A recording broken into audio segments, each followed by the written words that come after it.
Assalamualaikum warahmatullahi wabarakatuh. Kami dari kelompok 4 akan mempresentasikan tentang siklus pengeluaran.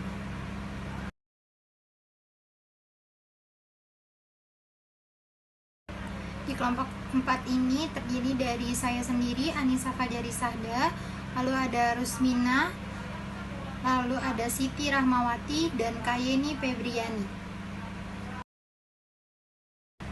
Nama saya Anissa Fajari Sahda. Pertama-tama saya akan menjelaskan tentang pengertian siklus pengeluaran. Menurut Marshall Beruni, siklus pengeluaran adalah rangkaian kegiatan bisnis dan operasional pemrosesan data terkait yang berhubungan dengan pembelian serta pembayaran barang dan jasa. Siklus pengeluaran ini melibatkan beberapa aktivitas yang berhubungan dengan pembelian bahan mentah serta persediaan barang-barang dan jasa. Kegiatan ini termasuk mengidentifikasikan dan mendokumentasikan semua pengeluaran uang, menyiapkan order pembelian, menerima kiriman barang, serta mencatat persediaan. Terima kasih. Saya Rusmina, saya akan melanjutkan penjelasan dari rekan saya. Tujuan utama dari siklus pengeluaran ini adalah untuk mempermudah pertukaran kas dengan para pemasok untuk barang dan jasa yang dibutuhkan, di mana tujuan khusus yang terkandung di dalamnya meliputi yang pertama, memastikan bahwa seluruh barang dan jasa dipesan sesuai dengan keperluan. Yang kedua, menerima seluruh barang yang dipesan dan memverifikasi bahwa barang tersebut adalah valid dan benar. Yang ketiga, menjaga barang tersebut sampai dibutuhkan. Yang keempat, memastikan bahwa faktur yang berhubungan dengan barang dan jasa adalah valid dan benar. Yang kelima, mencatat dan mengklasifikasikan pengeluaran secara cepat dan tepat. Terima kasih.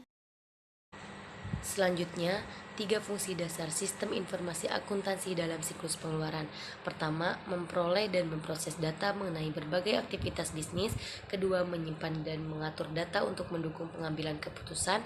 Ketiga, menyediakan fungsi pengendalian untuk memastikan keandalan data dan penjagaan atas sumber daya organisasi.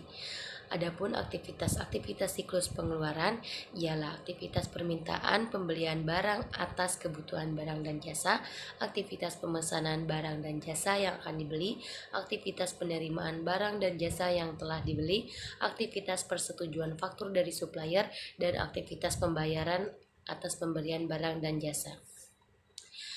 Adapun diagram konteks siklus pengeluaran dimulai dari siklus pengeluaran menerima pesanan barang dan berbagai departemen, kemudian akan melakukan pembelian kepada pemasok dan pemasok akan mengirimkan faktur penjualan tersebut.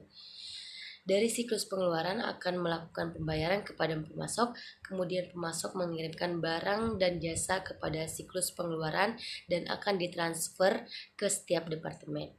Selain mentransfer ke setiap departemen, siklus pengeluaran juga mengirimkan data pembelian dan data pembayaran kepada buku besar dan sistem pelaporannya. Selanjutnya akan disampaikan oleh rekan saya. Selanjutnya, saya akan membacakan proses aktivitas, ancaman, dan prosedur pengendalian. Yang pertama itu pesan barang. Ancamannya yaitu kehabisan dan atau kelebihan persediaan, meminta barang yang tidak dibutuhkan, membeli barang dengan harga yang dinaikkan, membeli barang berkualitas rendah. Untuk prosedur pengendalian, sistem pengendalian persediaan catatan persediaan perpetual, teknologi kode gratis, perhitungan persediaan secara periodik. Yang kedua, catatan persediaan perpetual yang akurat, persetujuan permintaan pembelian, meminta penawaran kompetitif, gunakan pemasok yang disetujui, persetujuan pesanan pembelian, pengendalian anggaran.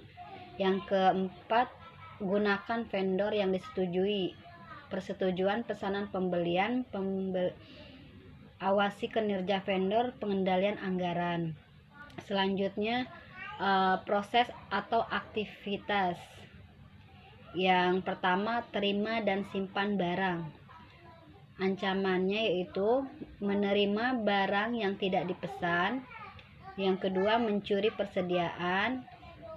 Prosedur pengendaliannya, yang pertama, minta bagian penerimaan memverifikasi keberadaan pesanan pembelian yang valid. Yang kedua, mengendalikan fisik perhitungan periodik, persediaan, dan rekonsiliasi perhitungan fisik dengan catatan dokumentasi semua kiriman persediaan. Yang kedua, setujui dan bayar faktur dan vendor. Ancamannya yaitu yang pertama, gagal menangkap kesalahan dalam fokus dari vendor. Yang kedua, membayar barang yang tidak diterima. Prosedur pengendaliannya, yang pertama, periksa kembali faktur pelatihan bagi pengawas bagian utang usaha gunakan ERS. Yang kedua, hanya membayar faktur yang didukung oleh laporan penerimaan asli guna RES pengendalian anggaran. Selanjutnya, proses aktivitas. Yang pertama yaitu setujui dan bayar faktur dan vendor. Ancamannya yang pertama yaitu membayar faktur yang sama 2 kali. Yang kedua, kesalahan mencatat dan memasukkan data dalam utang usaha. Sekian dari kelompok kami, kurang lebihnya